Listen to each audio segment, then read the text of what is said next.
Hello everyone, welcome back to Let's Play Super Mario 64 and extrapolate more of the story that we've managed to pick up so far. In the last episode we got our 8th Power Star, and now we're going to be heading to the room where the Toad said, the Toad here, said that Peach was in, up there in the top left.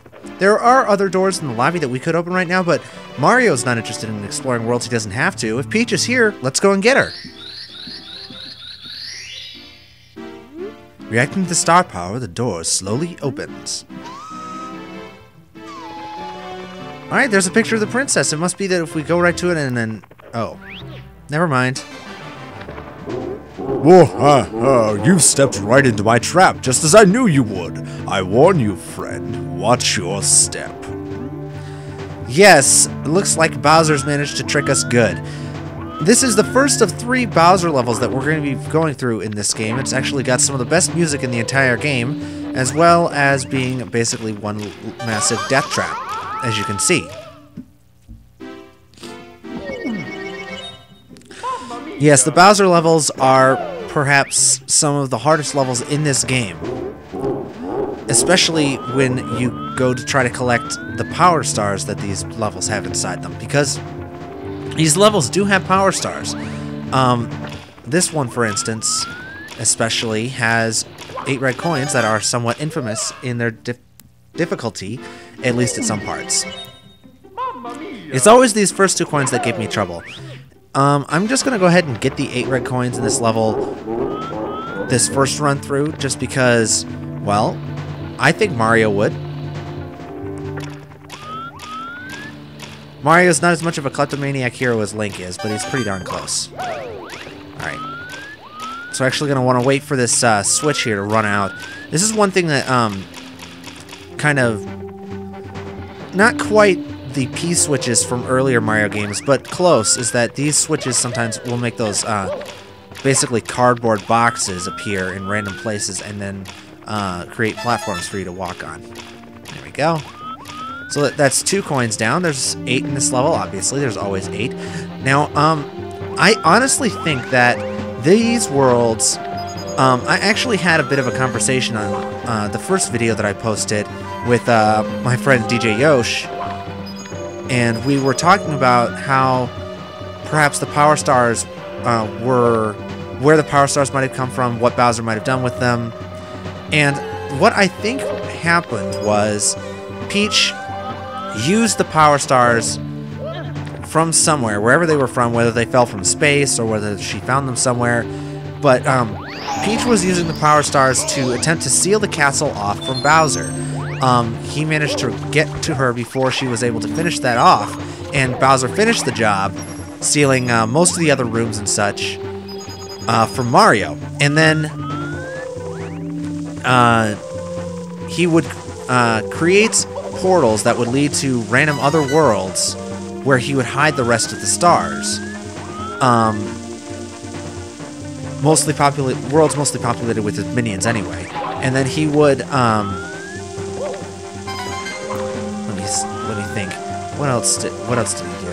Oh yeah, he remember how Toad said that he created worlds inside of the castle walls and everything like that? Well, most of the other worlds were already there, but there were some worlds that he did create from scratch. This world being one of them. Because if you go by the worlds that he creates in, for instance, Super Mario Galaxy 2, when he also has the power to create universes and planets of his own, they look very much similar to this one, with sort of the swirly cave sort of backgrounds and random platforms sort of stuck together. That's kind of Bowser's design style. He's not a very good architect. He just basically creates whatever looks cool.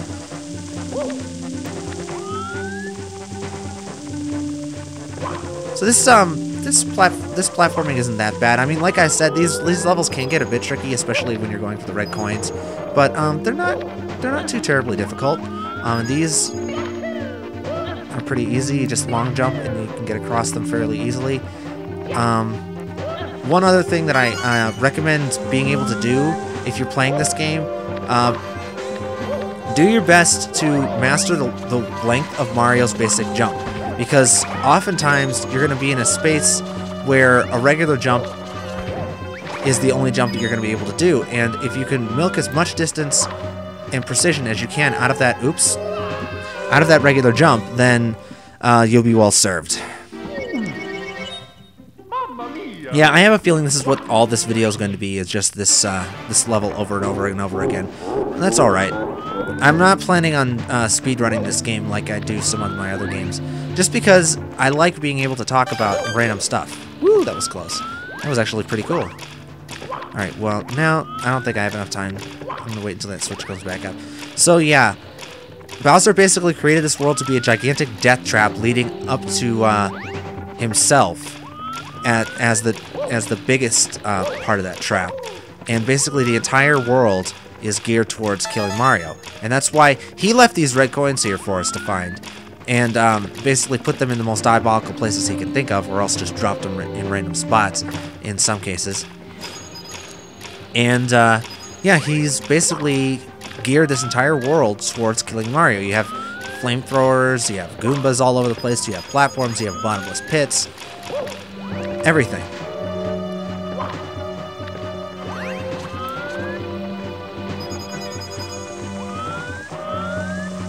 So yeah, unlike these random crystal growths and things like this, a lot of this world is almost cobbled together from pieces of other worlds that Bowser's been able to reach now that he has the power of the stars. But you know, it doesn't seem like he's torn up any of the other worlds. He's just kind of you know, just basically copy pasted bits and pieces of stuff that looks cool. So like those crystals are from an episode, or not an episode, something we're going to be getting to later. One thing is, if you're moving at all with any momentum and you try to turn Mario around, he is going to walk in basically a small circle to be able to turn around. But you can bypass that if you stop moving and then press a different direction. It takes a little bit longer, but it's worth it if you're moving, if you don't want to fall off a platform like this one. Alright, so I'm going to get this one down the bottom part first, because I don't feel quite as confident getting that one. There we go. Get out of here, stupid Goombas. Alright, so yeah. There we go. Alright. And rocking this way.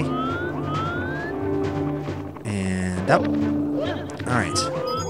So, take a running start and long jump. And long jump.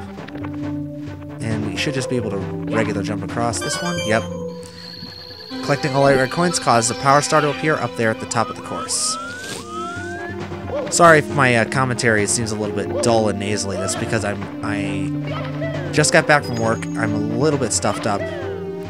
So, I haven't really had a chance to do much. I just wanted to do something to unwind. Play Super Mario 64. Sounds good. Alright. Looks like we've got a sign here. What does this have to say? Whoops, almost walked off the edge there. That was really close. Mario, it's Peach. Please be careful. Bowser is so wicked. He will try to burn you with his horrible flame breath. Run behind him and grab him by the tail with the B button. Once you grab hold, swing him around in great circles. Rotate the control stick to go faster and faster. The faster you swing him, the farther he'll fly. Use the C buttons to look around, Mario. You have to throw Bowser into one of the bombs in the 4 corners. Aim well, then press B again to launch Bowser. Good luck, Mario. Our fate is in your hands. So Peach is basically giving us the instructions on how to beat Bowser. We can grab one more power star.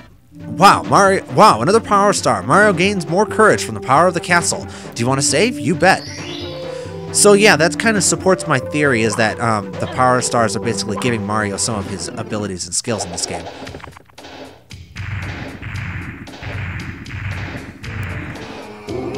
Tough luck, Mario. Princess Toadstool isn't here. Go ahead, just try to grab me by the tail. You'll never be able to swing me around. A wimp like you wouldn't throw me out of here. Never! Alright, so Bowser! This is actually one of my favorite boss fights in all of video gaming, are the 3 Bowser fights you have to do in this game. So basically, just as Peach said, you have to run around, grab him by the tail, swing him around faster and faster, and then chuck him. Which can be really easy or really hard depending on how good you are with your timing and how close you manage to get to one of the bombs. I I was a bit careless. This is not as I had planned, but I still hold the power of the stars, and I still have Peach. You'll get no more stars from me. I'm not finished with you yet, but I'll let you go for now. You'll pay for this later. So yes, this game, in my opinion, is Bowser at his most intimidating and his most effective as a villain. This is before he was comically downgraded in games like Paper Mario and Super Mario RPG. Well, no, Super Mario RPG was before this. So, yeah, I'm not exactly sure. But anyway, from beating Bowser, instead of getting a Power Star, we get a key. A key that is actually somewhat important. Let's go ahead and check out here. With these sliding doors. Alright, so, you might think the key opens this door. Incorrect. This key doesn't fit. Maybe it's for the basement. So, you can't open that door quite yet. Actually, two more doors here that Bowser forgot to lock. That both go to the same place. This little antechamber that leads to the different parts of the castle. That leads to the back court. And then down there, the stairs leads to the castle dungeon. And we're actually not going to go there yet, because the dungeon is quite full of all sorts of things. So we're going to wait and do that later after we've gotten a couple more Power Stars. In the meantime, you know, Mario's probably a little bit bummed that Peach wasn't actually there. So to move on to the next part of the castle, well, let me see. This over here doesn't do anything. There's nothing back there. Let's go ahead and unlock the door down here, actually. Let's see what we need to get to the next area. Alright, so there's another slider here. But it takes the power of 30 stars to open that door. I don't know how Mario knows that, but he does. Sorry about the yawn.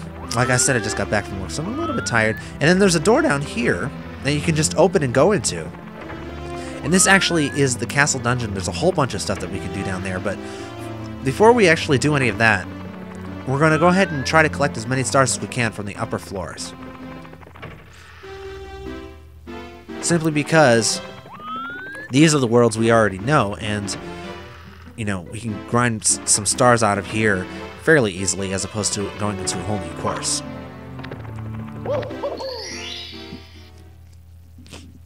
And I suppose it only makes sense that the levels on the main world and the main floor of the castle are all similar looking and sounding worlds.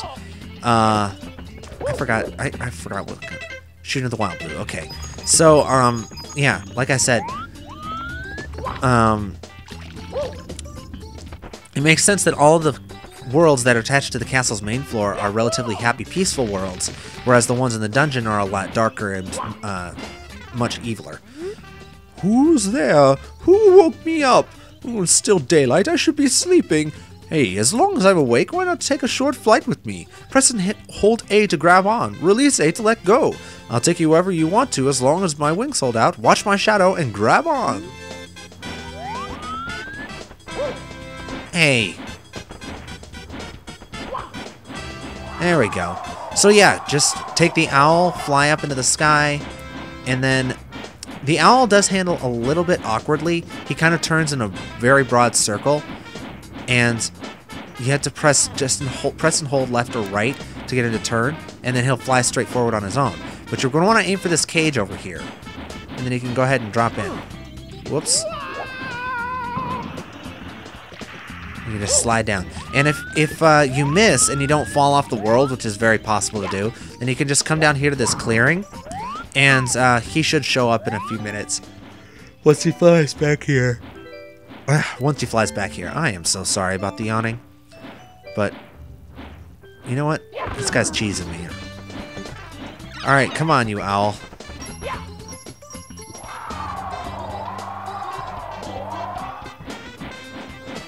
And for some reason, I remember this owl at one point saying something about Mario eating too much pasta. I don't know if that actually happens or if that's just something I remember. Ow. I missed again. My depth perception is really off right now. But yeah, if he does say something like that, I believe it's when Mario's love of pasta from the Super Mario Brothers Super Show is actually canonized, but I honestly don't remember if he actually says that. I remember him saying something like that, but I don't remember if it's actually true, or if my memory is just playing tricks on me. All right. So what I usually do is I like to loop around here to the left first, and then circle back around after you've lost a little bit more height, and that makes your drop into the cage a little bit easier. But as you can tell, my strategy hasn't exactly worked out. But there we go, our 10th Power Star.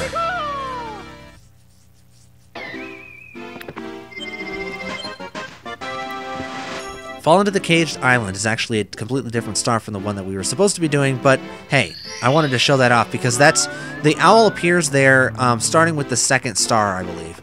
And you can go ahead and get that started anytime. But now that we've got 10 Power Stars, there's actually something that appears here in the main hall. This beam of light all of a sudden is coming down into this rug in the middle. So Mario, being the video game hero that he is, investigates. Welcome to the Wing Cap course. Step onto the red switch at the top of the tower in the center of the rainbow ring.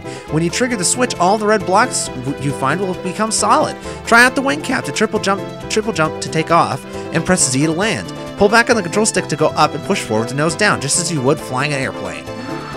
Alright, so this is actually one of the most fun parts of this game, is flying in the Wing Cap.